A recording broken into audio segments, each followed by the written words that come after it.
ముఖ్యమంత్రి గారు జిల్లాకు వచ్చిపోయింది. ముఖ్యమంత్రి జిల్లాకు వస్తే ప్రజలు సహజంగానే ఏమైనా వస్తుంది మన జిల్లాకని ఆశిస్తారు. కానీ ఏమి రాలా, మళ్ళీ అవే బూతులు, అదే స్థాయిలో ఆయన సంస్కారాన్ని బయట పెట్టుకుని పోయిండు. అతి నీచంగా ముఖ్యమంత్రి అంతకుముందు వాస్తవానికి ఆయనకు ఆ స్థాయి లేదు, ఆ సంస్కారం కూడా లేదు. కానీ ముఖ్యమంత్రి అయిన తర్వాతనన్నా నేర్చుకోవాల్సి ఉండే, కొంతనన్నా విజ్ఞత ప్రదర్శించాల్సి ఉండే. కానీ 2 ఏళ్ల నుంచి రోజు రోజుకు పెరిగిపోతుంది తప్ప ఆ సంస్కారహీనత ఏమాత్రం మనుషులు మార్పు కనబడడం లేదు. నిజంగా 5 రోజులు నేను హార్వర్డ్ పోయించిన అన్నాడు. సరే, ఇప్పుడైనా బుద్ధి వస్తుందేమో, అక్కడ దేశాలలో కూడా కనబడతారు కదా అనుకున్నాం. కానీ అక్కడికి పోయి మరి ఏ భాషలో నేర్చుకొని వచ్చిండో కానీ ఇంకా అంతకంటే అధ్వానమైన హీనమైన భాషలో నేను మాట్లాడాను. ఒక స్థానిక మాజీ ఎమ్మెల్యే గురించి కూడా ఆ రకంగా మాట్లాడడం అనేది ఎవరు కూడా ఈయన ముఖ్యమంత్రి అని అనుకోరు. ఇక కేసీఆర్ గురించి వెళ్ళి మాట్లాడడానికి ఆయనకి ఏం అర్హత లేదు. లేని అంశాలను చర్చకు తెచ్చి ప్రజల అసలు సమస్యల్ని పక్కదారి పట్టించడానికి చేసే ప్రయత్నం ఇది. ఈ చిల్లర ప్రయత్నంలో భాగంగానే నేను అక్కడికి వచ్చిపోయాను.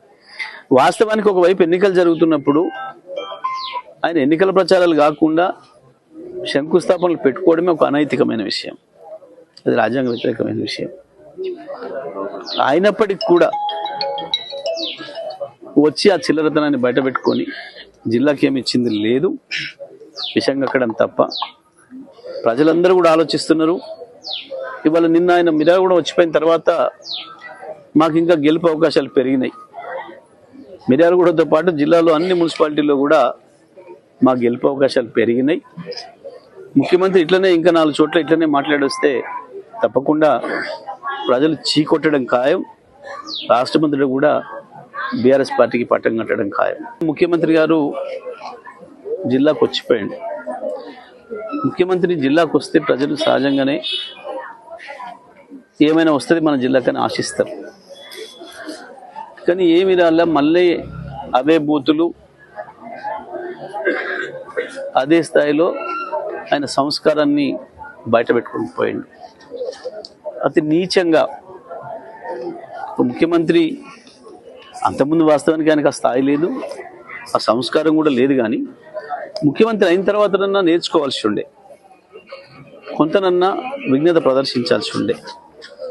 కానీ 2 ఏళ్ల నుంచి రోజు రోజుకు పెరిగిపోతుంది తప్ప ఆ సంస్కారహీనత ఏమాత్రం మనుషులు మార్పు కనబడడం లేదు. నిజంగా 5 రోజులు నేను హార్వర్డ్ పోయించిన అన్నాడు.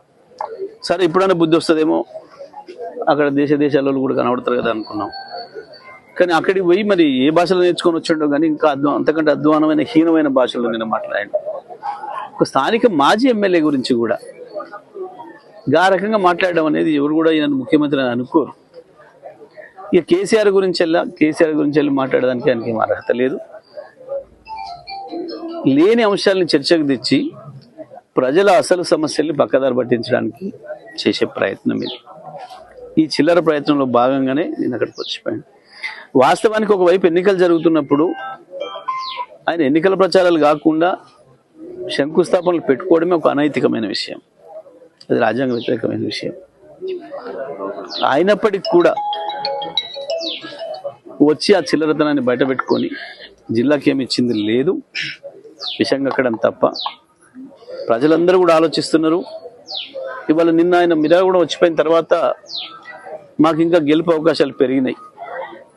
మిర్యాలగూడతో పాటు జిల్లాలో అన్ని మున్సిపాలిటీల్లో కూడా మా గెలుపు అవకాశాలు పెరిగినాయి. ముఖ్యమంత్రి ఇట్లనే ఇంకా 4 చోట్ల ఇట్లనే మాట్లాడొస్తే తప్పకుండా ప్రజలు చీకొట్టడం ఖాయం. రాష్ట్ర మంత్రులు కూడా బీఆర్ఎస్ పార్టీకి పట్టం కట్టడం ఖాయం.